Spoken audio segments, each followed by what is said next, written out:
The city after midnight is no longer the city I thought I knew. The streets I rode during the day become unfamiliar. The corners I once ignored now remember me. The air thickens not with cold, but with something heavier, something that presses against my skin like invisible fingers tracing the outline of my thoughts. Streetlights dim at irregular intervals, as if conserving energy for something more important than illumination. The wind carries sounds from places that shouldn't exist anymore. I ride in that hour, not because I choose to, but because something has already chosen for me. There is a lane behind the abandoned tannery, so narrow the walls nearly brush my shoulders. Plaster peels in long strips like dead skin. Old posters cling to the stone advertisements for shops that closed 30 years ago, faces faded to ghosts. At the end of the lane, an iron door rusted shut, its handle bent as though someone once tried to tear it open and gave up. Beyond the door, through a low archway half collapsed, lies a courtyard no larger than a grave. No windows look into it. No doors lead out except the way you came. In the center of that courtyard hangs a lantern. Brass, dented, glass cracked, in 3 places like frozen spiderwebs. It swings from a chain hooked to a nail driven so deep into the wall that the stone cracked around it decades ago. Every night, without fail, it is lit. Not with oil, not with a wick, not with electricity, just a pale, steady flame, white-blue, cold, unchanging. It doesn't flicker with the wind. It doesn't dim when clouds cover the moon. It doesn't brighten when you stare too long. It simply exists. And the light it casts makes your shadow look wrong too tall, too thin, moving a fraction of a second slower than you do. I first saw it by accident. Rode past the archway on a night when sleep refused to come. The flame caught the corner of my eye like a needle in the dark. I stopped, stared. The light stretched across the courtyard, touching the walls, the ground, the closed iron door. No insects circled it. No moths. Nothing living wanted to be near it. I left after less than a minute, told myself it was a forgotten security light. A reflection from somewhere else. A trick of tired eyes.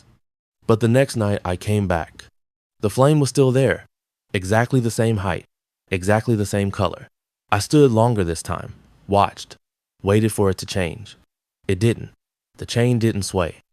The glass didn't reflect my face clearly, only a blurred shape that didn't quite match the way I stood. I rode away faster than I intended. The wheels sounded too loud in the silence, my breathing too loud in my helmet. The camera kept rolling. I didn't watch the footage when I got home. I didn't need to. I remembered every detail. Night after night I returned. Always later, always alone. The closer I got to the archway, the heavier the air became. Not cold, thick, like breathing through wet cloth. The stones under the tires felt softer, as if the ground was giving way just enough to slow me down. The walls seemed to lean in farther each time. The posters on them changed, new faces appeared in old advertisements, faces that looked almost familiar, almost like people I once knew but couldn't name. One night, the lantern was not alone. A shape stood beneath it, tall, thin, hooded, cloth dark and heavy, stained in places that looked wet but weren't. No face visible, just deeper shadow where a face should be. The figure didn't move, didn't breathe, just stood, arms hanging loose at its sides, head tilted slightly to the left as if listening to something I couldn't hear. The flame above burned brighter for one slow heartbeat, then returned to normal. I stopped 20 meters away. My pulse hammered against my ribs. The figure didn't turn, didn't acknowledge me, but I felt it knew exactly where I was. I backed the bike slowly, turned, rode out. Didn't look behind once. The chain above the lantern creaked as I passed under the archway, once, twice, 3 times. Not wind, not gravity, something pulling it. Deliberately. The next night it was closer. 10 meters from where I usually stop. Same tilt of the head, same stained hood. The light reached farther now, catching the edges of the figure. The sleeves were too long. The hands, if they were hands, curled inward like claws that had forgotten how to open. I stayed longer than I should have. Watched, waited. It didn't move. After 20 minutes, I left. The chain creaked again as I passed. Longer this time. Slower. Night after night, it drew closer. Never sudden, never in a way I could catch the movement. 1 meter, 2, 3, always under the light, always silent. The flame never wavered. The air grew thicker each time, my breathing louder in my helmet. The camera captured it all, shadow stretching longer across the stone, hood lowering slightly, fingers twitching once, then still. On the 8th night, it stood at the archway itself, blocking the exit. The lantern light poured directly onto the figure now. I could see the outline of shoulders too narrow, arms too long, fabric torn in places that revealed nothing underneath, no sound except my own pulse and the faint, rhythmic creak of the chain above. I whispered, barely audible, "What do you want?" The chain stopped creaking. Silence so complete it hurt. Then one word, soft, rasping, coming from everywhere and nowhere at once. Closer. I didn't move. Couldn't. The figure lifted its head slowly. No face, just deeper shadow. The light pulsed once slow, like a heartbeat held underwater, then steadied. The word echoed in my helmet long after it should have faded. I backed away, wheels rolling backward over stone. The figure didn't follow. It stayed exactly where it was. But the light reached farther, caught the walls. And on those walls I saw them scratches. Thousands. Not random. Circles inside circles. Names scratched and crossed out. Dates going back decades. Some fresh, some old enough the plaster had crumbled around them. One name repeated more than the others. Scratched deeper. Crossed out harder. My name. Not the name I use now. The name I was born with. The one I haven't heard in years. Scratched into the stone beside dates that matched nights I had been here. Nights I thought I was alone. I rode out, fast. The chain rattled violently as I passed under the archway. Not wind, not gravity. Something pulling it hard, deliberately. I didn't return for 2 weeks. Told myself I never would. Changed routes. Avoided the tannery. Avoided narrow lanes after midnight. Slept with lights on.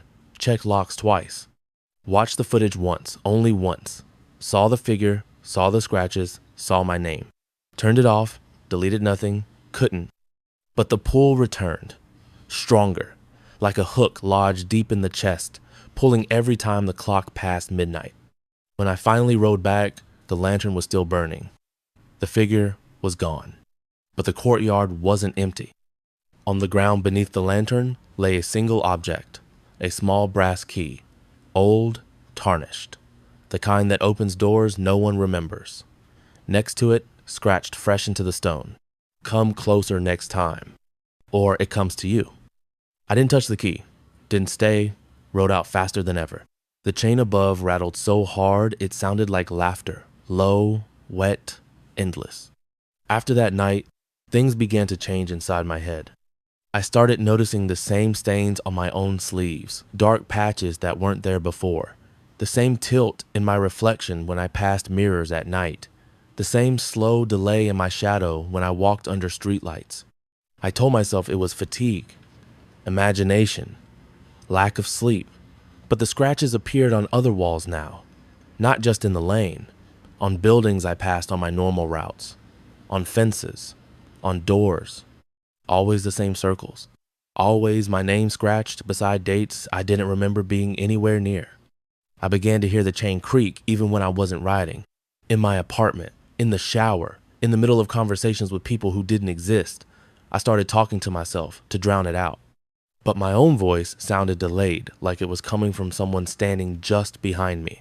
One night I woke up standing in the middle of my room holding a brass key I didn't own. The same key from the courtyard. I didn't remember picking it up. I didn't remember leaving the apartment. The front door was unlocked. My shoes were muddy. My camera was still recording hours of footage showing me walking the same lane over and over, stopping at the archway, staring at the lantern, whispering the same question. "What do you want?" And in every frame, the figure is closer, not moving, just closer. I still ride at night. I still record. I still look for other lanes, other lights, other shadows, because part of me needs to know what happens if I go closer next time. And part of me already knows the lantern never goes out. The chain never stops creaking. And the whisper that follows it never forgets your name. Because sometimes when I look at the footage later, I see myself standing under the lantern, hood up, arms too long, head tilted slightly to the left, and I realized the figure was never waiting for me. It was waiting to become me.